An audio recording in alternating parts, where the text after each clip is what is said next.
Captain Jake Morrison stood at the window of his office, looking out at the stars. Earth looked small and blue from this distance. He had been reading reports all morning, and none of them were good news. The Zephyrian Empire was moving ships closer to human space. Their massive warships had been spotted near 3 different human colonies in the past week. Jake knew what this meant. The Zephyrians were getting ready for war.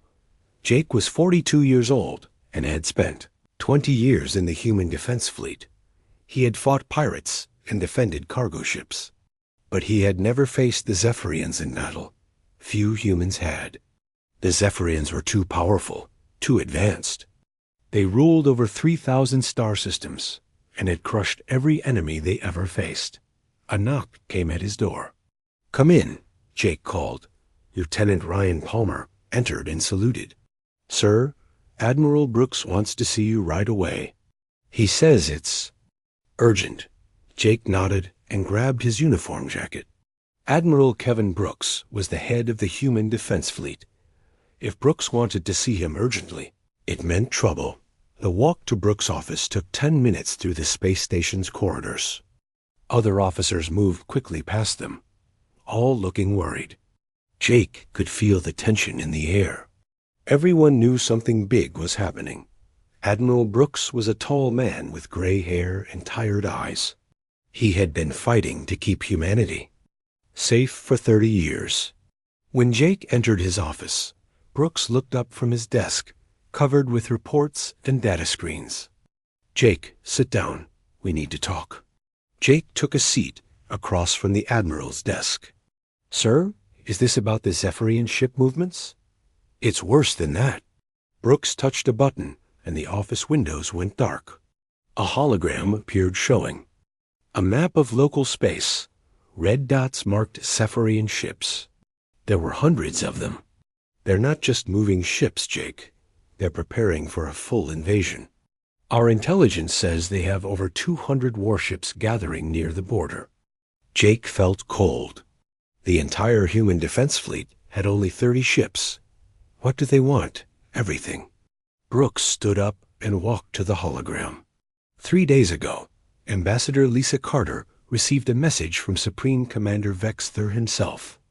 "The Zephyrians want us to surrender 3 of our border colonies, New Denver, Kepler Station, and the mining world Titan 7. And if we refuse, they'll take them by force, along with everything else we have." Jake stared at the red dots on the map. Each one represented a ship that could destroy an entire human fleet by itself. "Sir, why are they doing this?" "We've never threatened them. We've followed all the Galactic Council rules." Brooks laughed, but there was no humor in it. "Because they can, Jake. Because to them, we're nothing. Primitive animals who got lucky and learned to fly between stars." Supreme Commander Vexther sent a message with the ultimatum. He called us an insignificant species that has forgotten its place. The words hit Jake like a punch. He had heard Zephyrians talk about humans before. They always spoke with contempt, as if humans were children playing with toys they didn't understand. The Zephyrians had ruled the galaxy for thousands of years. They had technology humans could barely imagine.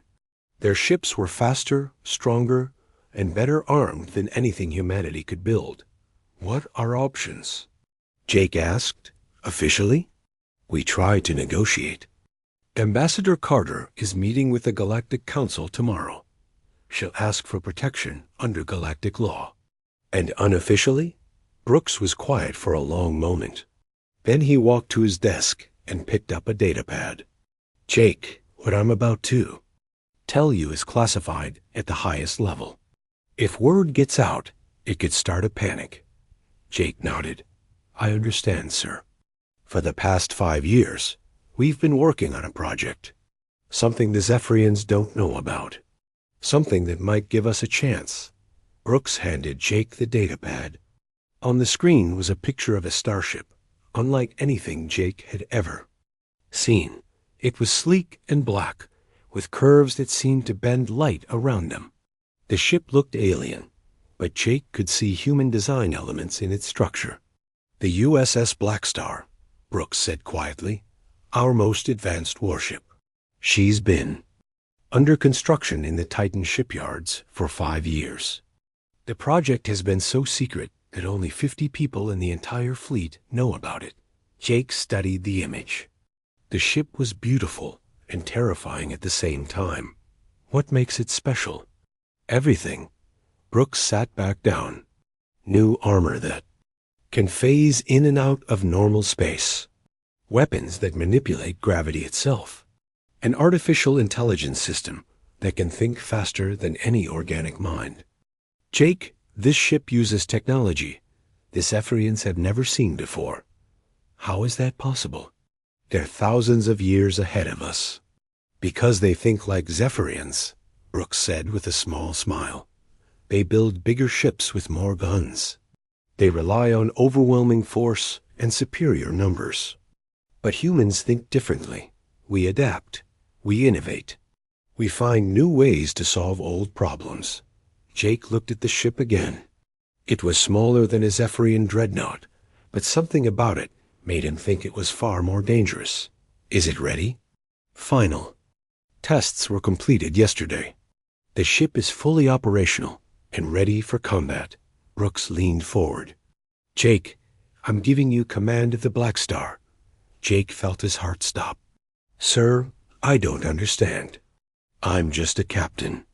There are admirals with more experience fighting pirates and escort missions.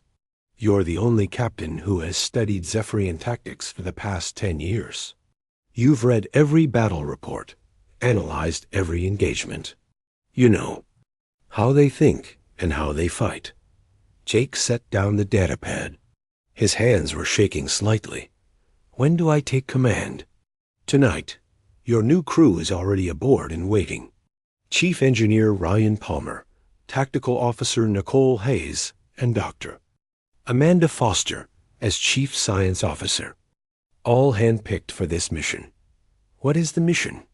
Brooks stood up and walked back to the hologram. The red dots seemed brighter now, more threatening. "The Zephyrians think they're facing 30 human ships with conventional weapons. They have no idea the Blackstar exists. When they attack, we'll let them think they're winning. Then you'll show them what humans are really capable of." Jake stood up and saluted. "I won't let humanity down, sir." "I know you won't." Brooks returned the salute. "Jake, this ship represents everything humans have learned about war, technology, and survival. The Zephyrians think we're primitive. It's time to show them they're wrong." As Jake left the Admiral's office, he thought about the ship waiting for him. The USS Blackstar would either save humanity or die trying. But at least they would fight back. At least they would show the galaxy that humans were not as helpless as they appeared. The war was coming, and humanity had a secret weapon. Jake Morrison flew his shuttle toward the Titan shipyards, feeling nervous and excited. Through the shuttle's window, he could see Saturn's rings stretching across space like a golden river. But his eyes were focused on something else. Hidden behind Saturn's largest moon was a massive space station, and docked to it was the USS Blackstar. Even in the darkness of space, the ship seemed to absorb light. Its black hull was smooth and curved in ways that hurt to look at. Jake had seen pictures, but seeing the real ship took his breath away. It was 200 meters long, but looked much larger because of its strange shape. "First time seeing her in person?" asked the shuttle pilot. "Yes," Jake replied. "She's beautiful. She's scary is what she is. I've been flying shuttles for 15 years, and I've never seen anything like her." Jake's shuttle docked with the Blackstar's main bay. As he walked through the airlock, he was surprised by how quiet everything was. Most ships hummed with the sound of engines and life support systems. The Blackstar was silent. A woman in a science officer's uniform walked up to him. She was tall with short brown hair and intelligent eyes. "Captain Morrison? I'm Dr. Amanda Foster, Chief Science Officer. Welcome aboard." Jake shook her hand. Doctor, I've read your files. You designed most of the ship's new systems. I helped design them, but it took the entire team 5 years to make them work. She gestured around the bay. Would you like a tour before you meet your other officers? Yes, I need to understand what this ship can do. Dr. Foster led him through corridors that curved in impossible ways. The walls seemed to shift and move when Jake wasn't looking directly at them. Everything was painted in dark colors that made the ship feel like the inside of a living creature. The hull uses quantum displacement technology, Dr. Foster explained as they walked. Normal armor tries to stop incoming fire.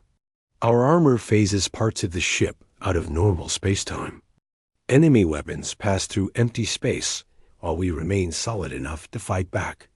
They stopped at a viewing port.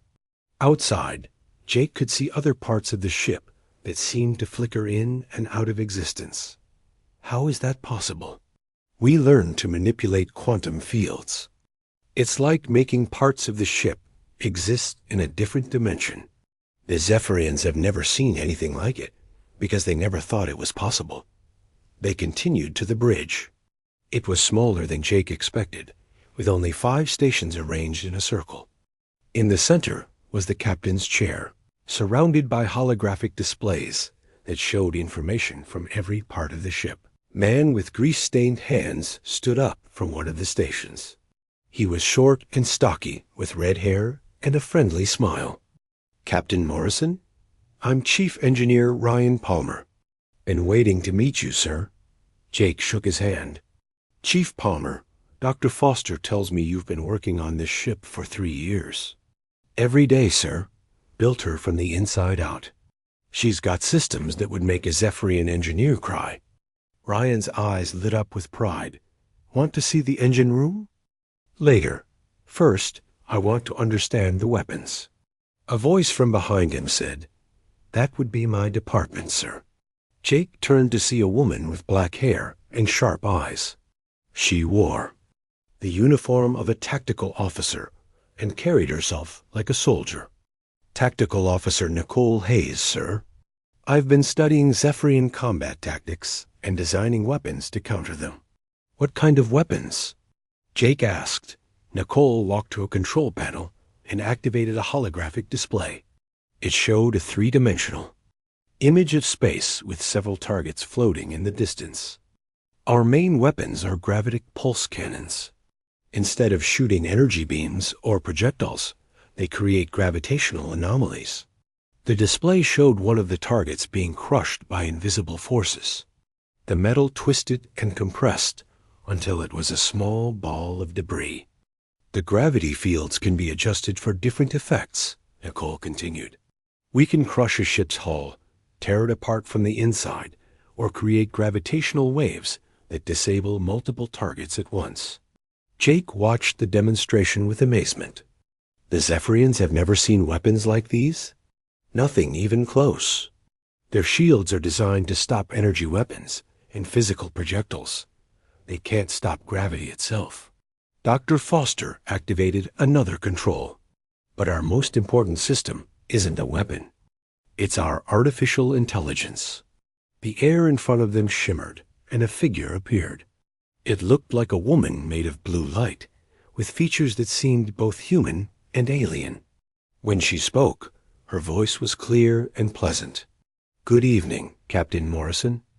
I am Aria, Adaptive Reconnaissance and Intelligence Assistant. I will be assisting you in combat operations. Jake stared at the hologram. He had heard about artificial intelligence, but had never seen one this advanced. You can think independently?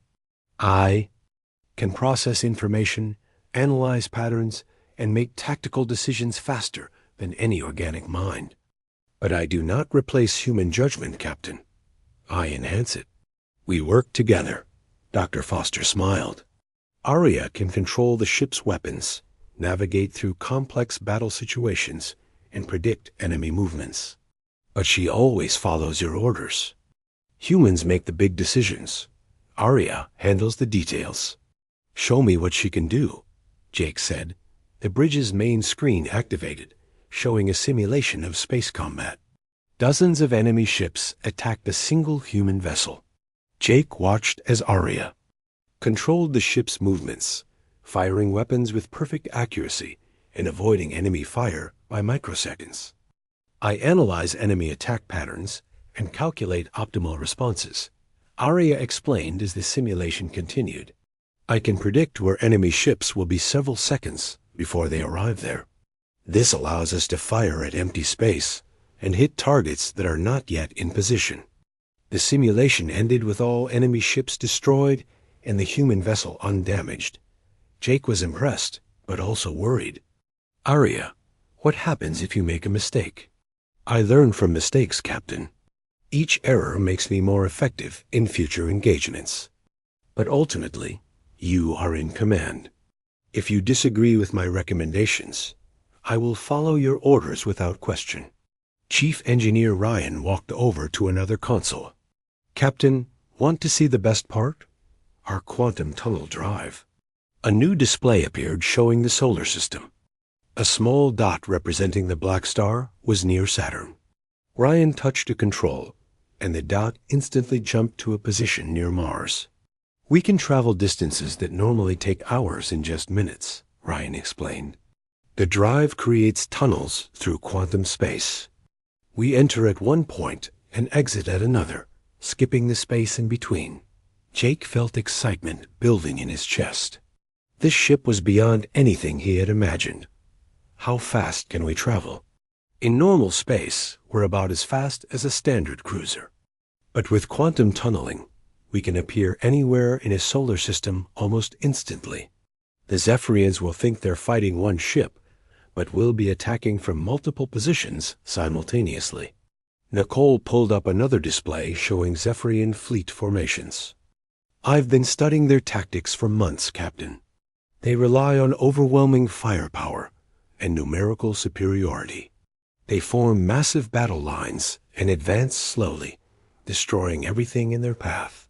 But they've never faced an enemy that can teleport behind their lines, Doctor.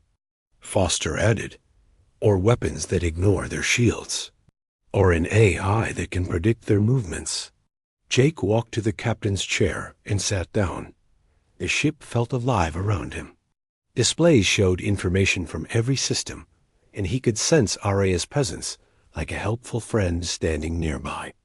Arya, what are our chances against a Zephyrian fleet? That depends on many factors, Captain. The size of their fleet, their formation, and their tactical decisions. But I believe we have significant advantages they do not expect. Jake looked at his new crew. Dr. Foster with her brilliant mind and revolutionary technology. Chief Engineer Ryan with his deep knowledge of every system on the ship. Tactical Officer Nicole with her understanding of enemy weaknesses. And Arya, an artificial intelligence that could think faster than any organic mind. How long before the Zephyrians attack? Jake asked. Nicole checked her displays. Intelligence reports suggest they'll move within 48 hours. They're just waiting for final orders from Supreme Commander Vexter. Jake stood up and walked to the main screen. It showed the peaceful stars around Saturn, but he knew that peace wouldn't last much longer. Somewhere out there, hundreds of Zephyrian warships were preparing to destroy everything humans had built. Then we have 48 hours to get ready, Jake said. I want full system tests on all weapons. I want Arya to run combat simulations against Zephyrian tactics. And I want to know every capability this ship has. Dr. Foster nodded. We'll be ready, Captain. Jake looked at the stars one more time. The Zephyrians thought they were facing primitive humans with weak ships and simple weapons. They had no idea what was waiting for them. The USS Blackstar was humanity's secret weapon, and soon the galaxy would learn that humans were far more dangerous than anyone imagined. The attack began at dawn on New Denver Colony.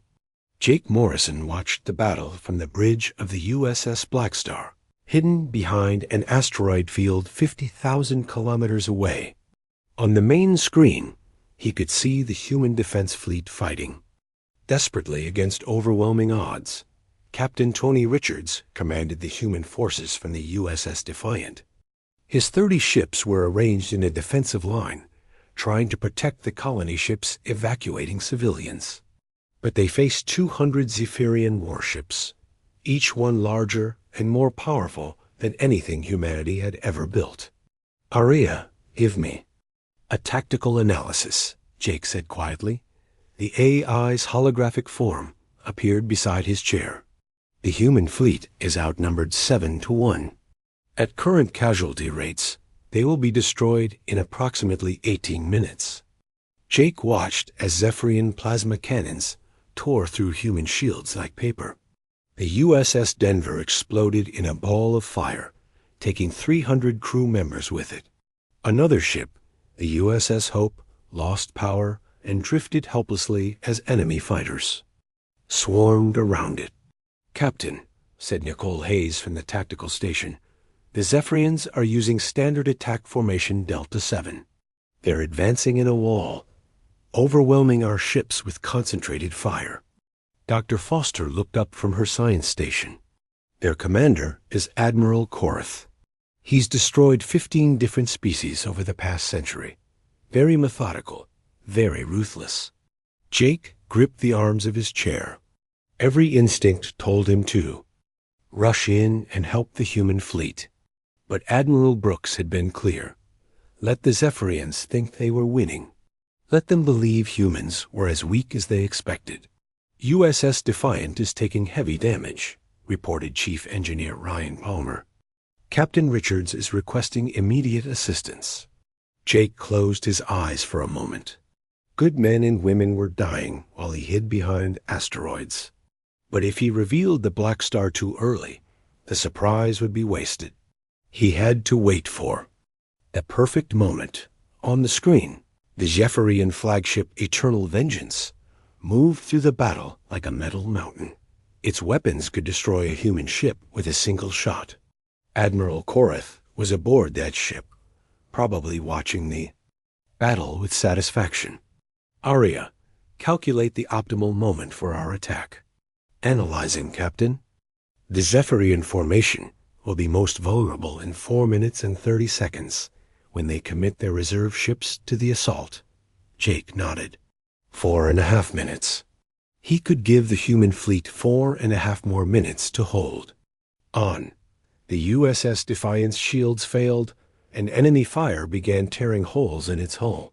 Captain Richards' voice came over the communication system, crackling with static. "All ships, this is Richards. We're falling back to the colony. Cover the evacuation transports."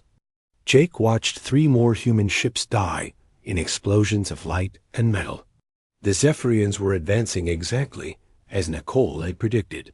They moved in a solid wall, their massive ships side by side, pouring fire into anything that moved. "Captain," said Dr. Foster, "the Zephyrians are sending a message to the human fleet. Put it through." Admiral Korath's voice filled the bridge. He spoke in the universal language, but his tone was cold and arrogant. "Human ships, you have fought bravely but foolishly. Surrender now, and I will allow your evacuation ships to leave safely. Continue to resist, and I will destroy every human in this system." Captain Richards' reply was immediate. "Admiral Korath, this is Captain Richards of the Human Defense Fleet. We don't surrender to anyone." Korath laughed, a sound like breaking glass. "Your species' arrogance will be your destruction. You think you can fight the Zephyrian Empire with your primitive weapons? You are insects trying to stop a storm." Jake felt anger building in his chest. He had studied Zephyrian psychology for years. They genuinely believed other species were inferior. They couldn't imagine that humans might have developed technology they didn't understand. "Time to contact, Captain," Aria announced. 30 seconds until optimal attack position. Jake stood up from his chair. Around him, his crew prepared for battle. Nicole armed all weapon systems. Ryan brought the quantum tunnel drive online. Dr. Foster activated the ship's quantum displacement armor. All stations, prepare for combat, Jake announced. Arya, take us in. The Blackstar's quantum tunnel drive engaged with a sound like distant thunder. Space twisted around the ship as it jumped through quantum space. In an instant, they traveled 50,000 kilometers. Appearing in the middle of the Zephyrian formation, alarms began blaring on Zephyrian ships as their sensors detected the new arrival. But their computers couldn't get a clear reading. The Blackstar's quantum displacement armor made it appear to flicker in and out of existence. Unknown vessel. Admiral Korath's voice came over the communication system. Identify yourself immediately. Jake walked to the communication station. Admiral Korath, this is Captain Jake Morrison of the USS Blackstar. I'm here to show you what humans can really do. There was a moment of silence. Then Korath laughed again. One more human ship will not change your fate, Captain. You will die with the rest of your primitive species. We'll see about that, Jake replied. Arya, show them what we've got. The first test came immediately. A squadron of Zephyrian fighters attacked the Blackstar, firing plasma bolts that should have destroyed any human ship. But the quantum displacement armor activated, and the enemy weapons passed through empty space. The Blackstar existed in normal space and quantum space simultaneously, making it nearly impossible to hit. What is this? Korath's voice carried a note of confusion. Our weapons are not connecting. Jake smiled grimly. Nicole, return fire. The Blackstar's gravitic pulse cannons fired for the first time in combat. Instead of energy beams or projectiles, they created localized gravity. Fields around the enemy fighters. The small ships were crushed instantly, compressed into balls of twisted metal. Shocked silence filled the communication channels. The Zephyrians had never seen weapons that could manipulate gravity itself. Impossible, Korath whispered. What kind of technology is this? Human technology, Jake replied. Arya, target their escort ships. The AI's tactical systems locked onto 6 Zephyrian cruisers protecting the enemy flagship. The gravitic pulse cannons fired again, but this time with different settings. Instead of crushing the ships, the gravity fields tore them apart from the inside.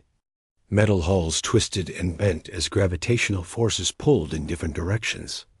The Zephyrians watched in horror as their ships were destroyed by forces they couldn't understand or counter. Their shields, designed to stop energy weapons, were useless against gravity manipulation.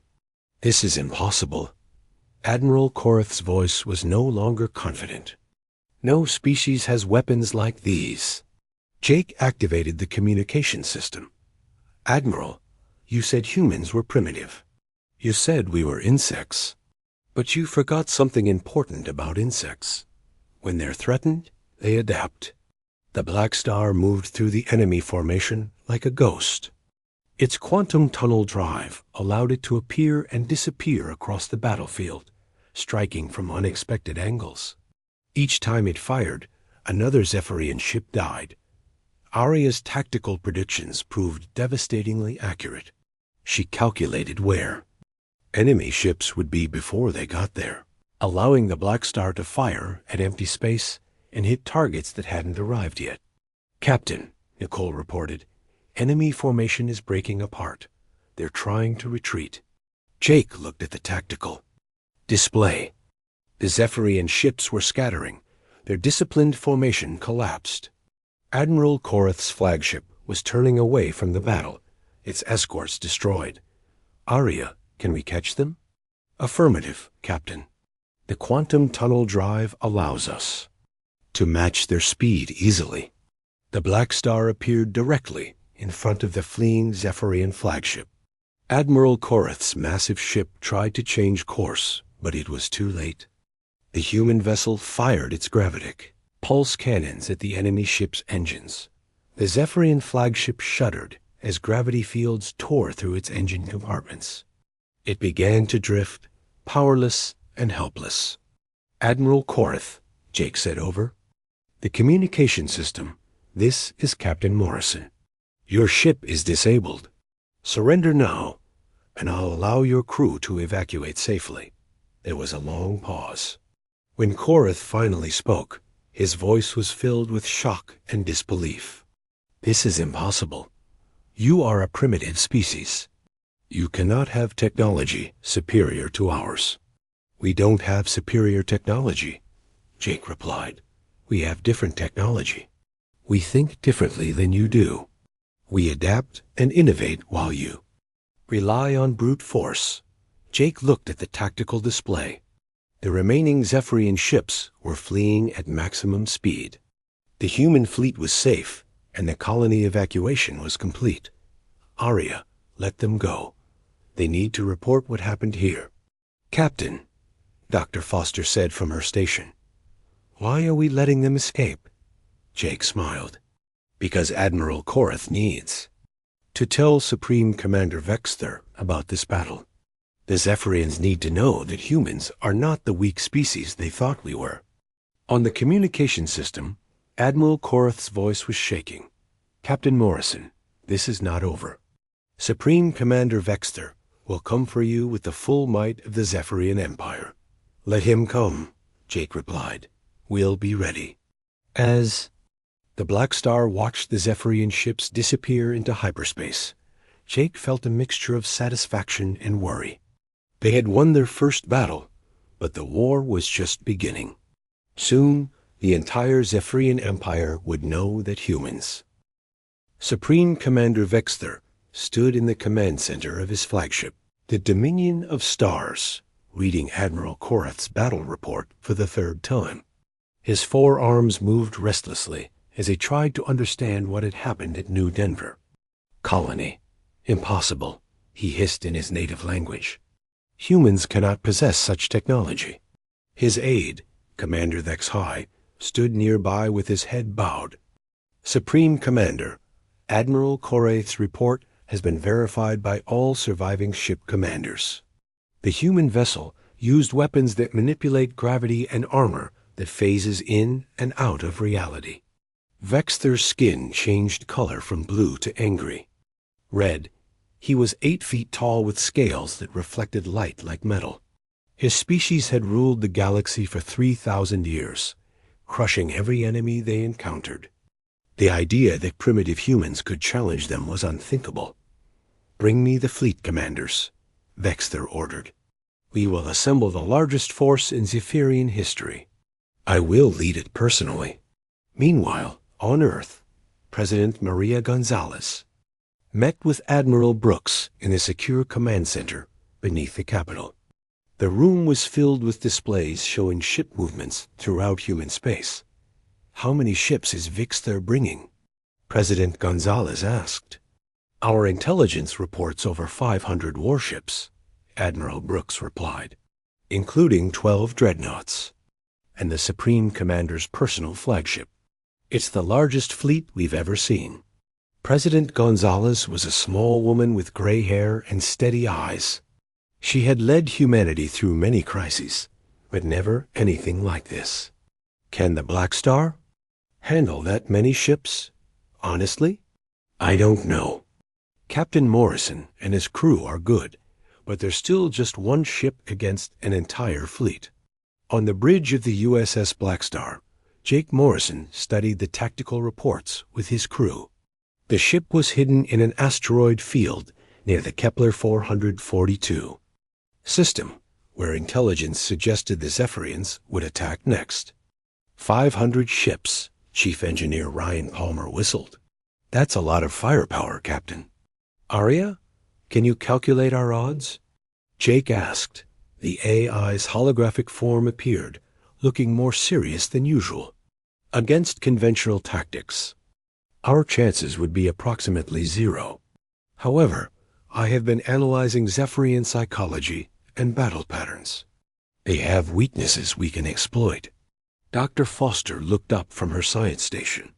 I've been working on some modifications to our weapon systems. If we can target their command structure instead of fighting the entire fleet, we might have a chance. Tactical Officer Nicole Hayes, activated a holographic display showing Zephyrian fleet formations. The Supreme Commander always places his flagship at the center of the formation, surrounded by his most powerful ships. If we can create chaos in their command structure, the rest of the fleet will become confused and disorganized. Jake studied the display. Arya, what's your analysis of Zephyrian leadership psychology? Zephyrians value order and hierarchy above all else. They follow commands without question.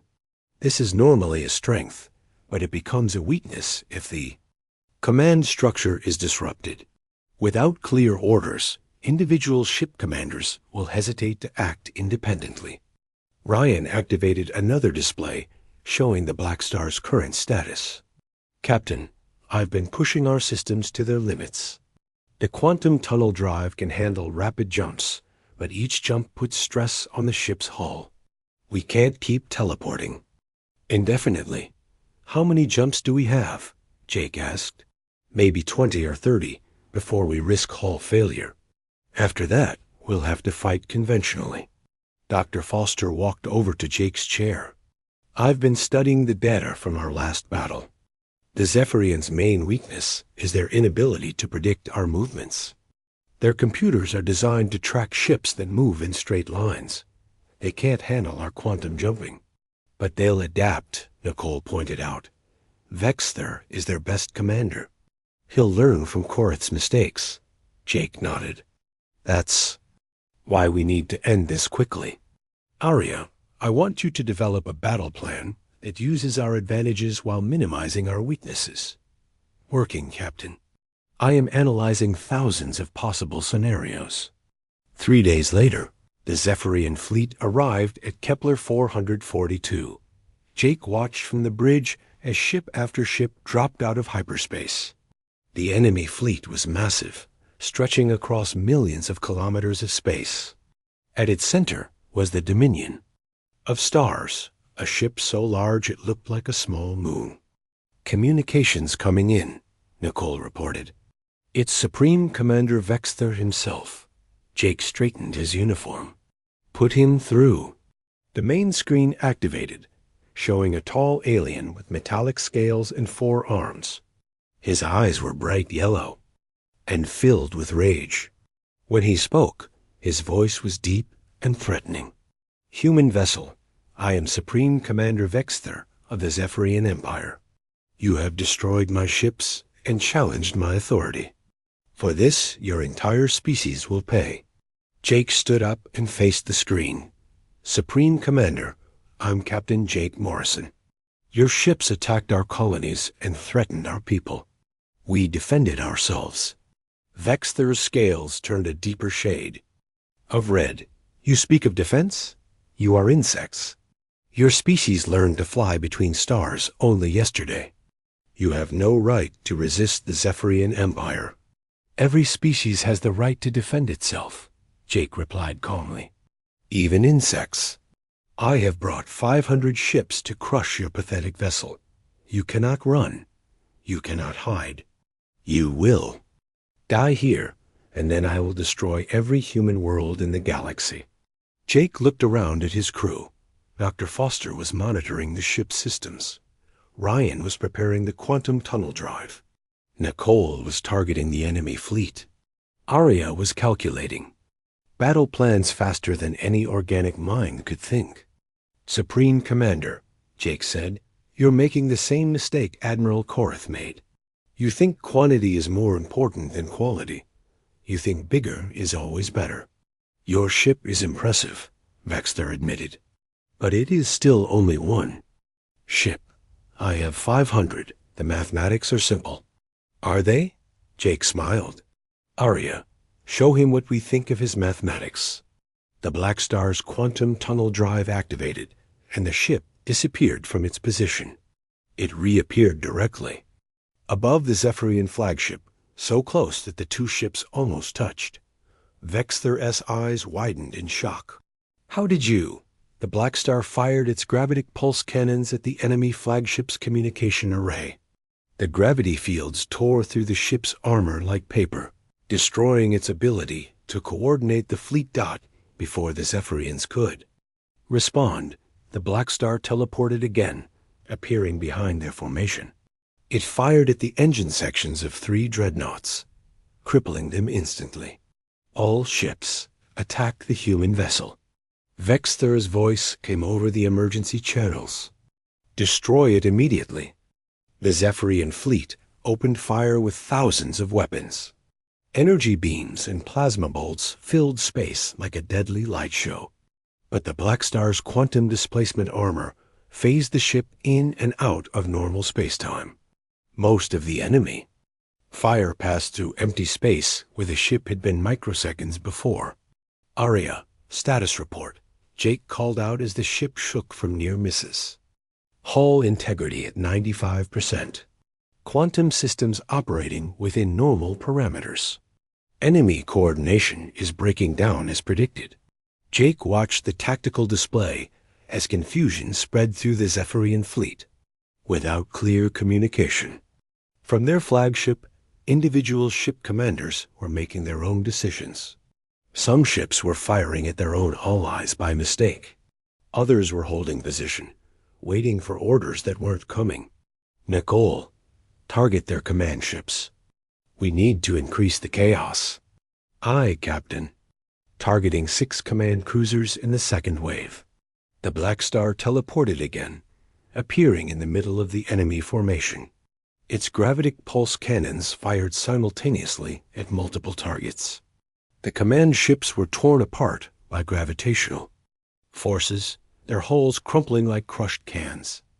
Impossible. Vexthur's voice screamed over the emergency channels. How can one ship be everywhere at once? Dr. Foster looked up from her station with excitement. "Captain, I'm detecting something." "Interesting. The Zephyrian ships are all connected through a shared power network. If we can overload their main power grid, it might disable multiple ships simultaneously. Can you do it?" Jake asked. "Aria and I have been analyzing their power signatures. We think we can create a cascade failure that spreads through their entire fleet." Jake felt a moment of hope. If they could disable the enemy fleet instead of destroying it ship by ship, they might actually survive this battle. "Do it." The Blackstar teleported once more, this time appearing directly next to the Zephyrian flagship.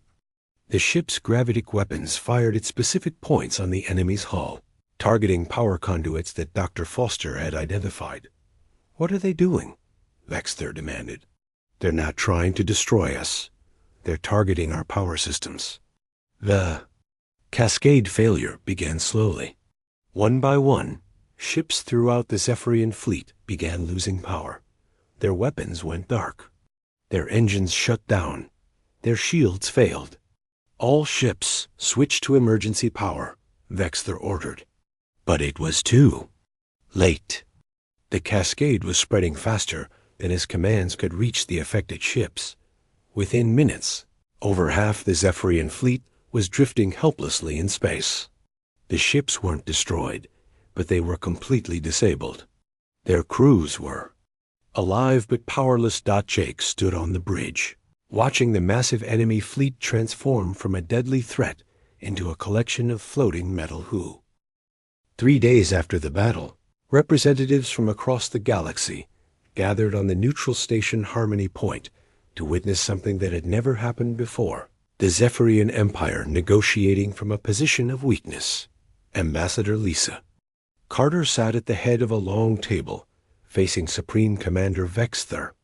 The alien leader looked different now. His scales had faded from angry red to a dull gray, and his forearms moved slowly, as if he carried a heavy weight. "The terms are simple," Ambassador Carter said in a calm voice. "The Zephyrian Empire will recognize human space as sovereign territory. You will withdraw all military forces from our borders, and you will pay compensation for the colonies you attacked." Vexthur's yellow eyes studied the human diplomat. "And in return, humanity will share some of our defensive technologies with the Galactic Council. We will not use our weapons for conquest, only for protection." Around the table, representatives from dozens of species watched in amazement. The Korvaxi delegate, a tall insect-like being, spoke in a whisper. The humans defeated 500 Zephyrian ships with one vessel. How is this possible? Ambassador Carter smiled. Because we think differently. We adapt. We innovate. We find new solutions to old problems. On the USS Blackstar, Captain Jake Morrison walked through the ship's corridors, checking on his crew. The battle had been won, but there was still work to do.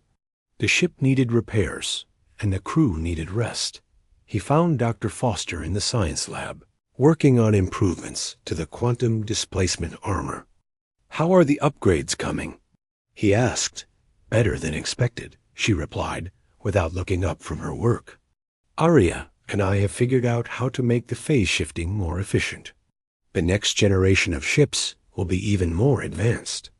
Next generation? Dr. Foster finally looked up, her eyes bright with excitement. "Captain, the President has approved construction of 12 more Blackstar-class ships. We're going to have an entire fleet of them." Jake felt a mixture of pride and worry. "I hope we never have to use them." "So do I. But if we do, we'll be ready." Jake continued his tour, stopping at the engine room where Chief Engineer Ryan Palmer was working on the quantum tunnel drive. The system had performed perfectly during the battle, but Ryan was always looking for ways to improve it. "How's she running, Chief?" Jake asked. "Like a dream, Captain. But I've been thinking about some modifications. If we adjust the quantum field generators, we might be able to tunnel longer distances with less power." Jake smiled. Ryan never stopped working, never stopped improving. It was people like him who made humanity's rapid technological advancement possible. On the bridge, Tactical Officer Nicole Hayes was analyzing battle data with Aria. The AI's holographic form stood beside Nicole's station, both of them studying tactical displays. "The Zephyrians are reorganizing their entire military strategy," Nicole reported when Jake arrived. "They're copying our hit-and-run tactics and trying to develop countermeasures for gravity weapons. Can they succeed?" Jake asked. Aria answered. "They will adapt to some degree, Captain. But they are limited by their psychology. Zephyrians think in terms of overwhelming force and direct confrontation. Humans think in terms of flexibility and innovation. This gives us a permanent advantage." Jake sat in his captain's chair and looked at the main screen. It showed the peaceful stars around Harmony Point, where diplomats were reshaping the balance of power in the galaxy. "Aria, what do you think will happen now?" The AI's expression became thoughtful. "Other species will want to understand human technology. Some will try to copy it. Others will want to form alliances with humanity. The galaxy will become more complicated, but also more balanced." A communication came in from Admiral Brooks. On Earth, his face appeared on the main screen, looking tired but satisfied. "Jake, I have news. The President has decided to promote you to Admiral. You'll be in command of the new human star fleet." Jake felt shocked. "Sir, I'm honored, but I'm not sure I'm ready for that responsibility. You just defeated the most powerful fleet in galactic history with one ship and a crew of 30 people. If that doesn't make you ready, nothing will." Jake looked around the bridge at his crew. Dr. Foster with her brilliant mind and revolutionary technology. Chief Engineer Ryan with his endless drive to improve everything. Tactical Officer Nicole with her deep understanding of strategy and combat. And Aria, the artificial intelligence who had become not just a tool, but a trusted partner. "Admiral Brooks, I accept the promotion, but I want to keep this crew together, and I want the Blackstar to remain the flagship of the fleet." "Done. Admiral Morrison, your first assignment is to oversee construction of the new ships. We are building them at shipyards throughout human space. Each one will incorporate lessons learned from the Blackstar." After Brooks signed off, Jake stood up and walked to the main view screen. In the distance, he could see ships from dozens of different species. The galaxy was watching humanity now, wondering what they would do with their newfound power. "Captain," Dr. Foster said from her station, "I'm receiving a communication from the Altarian Republic. They want to discuss a technology-sharing agreement. Put them through." A blue-skinned alien appeared on the screen. "Captain Morrison, I am Ambassador Veltar of the Altarian Republic. We have watched your recent battles with great interest. We would like to propose an alliance between our peoples." Jake smiled. "Ambassador, we're always interested in making new friends. But we should be clear about something. Humanity doesn't seek to dominate other species. We want cooperation, not conquest. That is precisely why we wish to ally with you, Captain. The galaxy has been ruled by fear for too long. Perhaps it is time for something different." Over the following weeks, more species reached out to humanity. The Korvaxi Collective wanted to trade technology. The hegemony of Tau Ceti requested protection from Zephyrian raiders. The free worlds of Vega proposed a mutual defense treaty. Each agreement was carefully negotiated by Ambassador Carter and her team. Humanity was becoming a major power in the galaxy, but they were determined to use that power responsibly. 6 months later, Jake stood on the bridge of the USS Blackstar as it led a fleet of 12 identical ships through space. Each vessel was commanded by a carefully selected captain, trained in the tactics and philosophy that had made the original Blackstar successful. "Admiral," Nicole reported from her station, "we're receiving a priority message from Earth. It's marked urgent."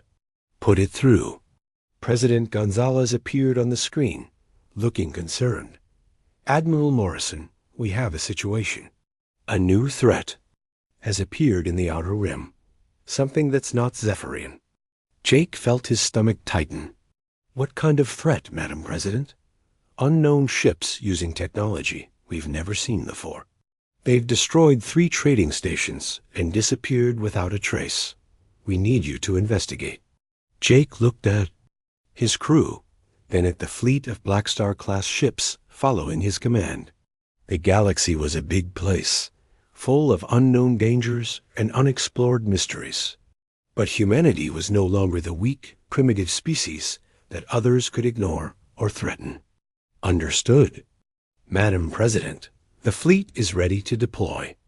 As the 12 ships engaged their quantum tunnel drives and disappeared into the unknown, Jake reflected on how much had changed. Humanity had risen from galactic underdogs to a respected power. They had proven that innovation and adaptability could triumph over brute force, but the galaxy was vast, and there were always new challenges waiting in the darkness between the stars. The USS Blackstar and her sister ships would be ready for whatever came next. The age of human expansion had begun, and the galaxy would never be the same. Arya's voice spoke quietly beside his chair. "Admiral, sensors are detecting unusual energy. Signatures ahead. Whatever destroyed those trading stations, I believe we are about to encounter it." Jake smiled grimly. "Then let's show them what humans can do. All ships, prepare for contact with unknown hostiles." The fleet moved forward into the unknown, ready to face whatever threats awaited them. Humanity had learned that in the vast darkness of space, only the adaptable survived. And humans were the most adaptable species the galaxy had ever seen. USS Blackstar led the way, her black hull seeming to absorb the light of distant stars. Behind her, 11 sister ships followed in perfect formation. Together, they represented humanity's promise to the galaxy. They would defend the innocent, explore the unknown, and never again allow themselves to be underestimated. The galaxy had learned to respect human ingenuity. Now it was time to discover what other surprises humanity had in store.